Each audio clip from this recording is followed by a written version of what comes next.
ثالثہ بعد سے تشریف لاتے ہیں محترم جناب حضرت مولانا اسد اللہ حفظہ اللہ تعالی و تشریف لائیں،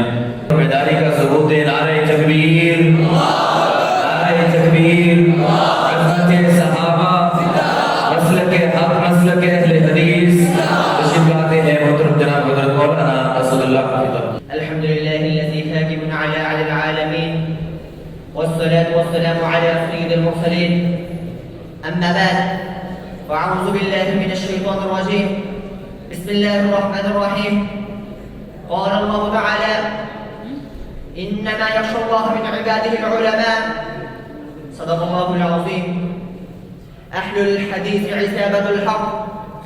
أهل الحديث عصابة الحق، فازوا بعدوة السيد الخلق. میرے محترم اساتذہ اکرام اور میرے ہم مکتب ساتھیوں، آج اس مبارک مجلس میں جو عنوان زیر بحث ہے وہ ہے اہل حدیث ایک صفاتی نام۔ اہل حدیث کے لغوی معنی، حدیث والے اصطلاحی معنی،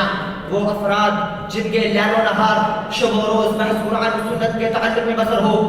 جن کا کوئی بھی قول و فعل، طور طریقہ، رسم و رواج قرآن و حدیث سے الگ نہ ہو، جو ہدایت کے ان دو سرچشموں کے علاوہ کہیں نگاہیں التفا نہ ڈالے،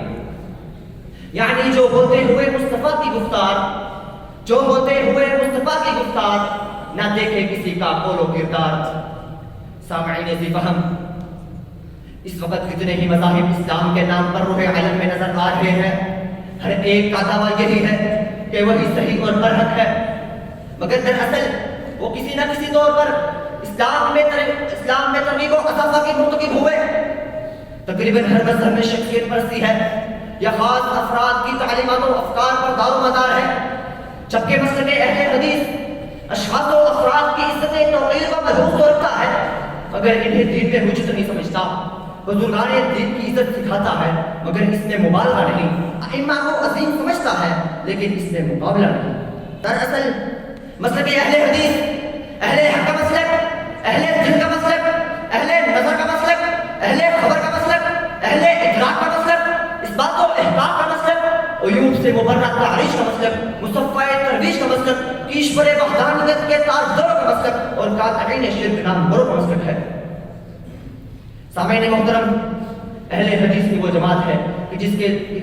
کے لیے لا تزال طائفة منصورین علی الحق تبغى، اور اسی کے لیے امامهم النبی کا شرف، اور اسی کے حاملین کے لیے ہم اصحاب المؤمنون ينطلقون الى الجنہ کا فخر ہے۔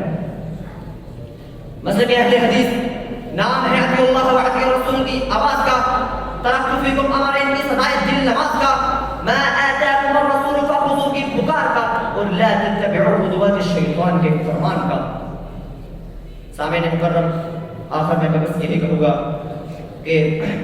اہل دل، اہل نظر، اہل خبر، اہل حدیث، ایشور وحدانیت کے تاجور اہل حدیث، اہل دل، اہل نظر، اہل خبر، اہل حدیث، ایشور وحدانیت کے تاجور اہل حدیث، وما علینا الا البلاغ المبین۔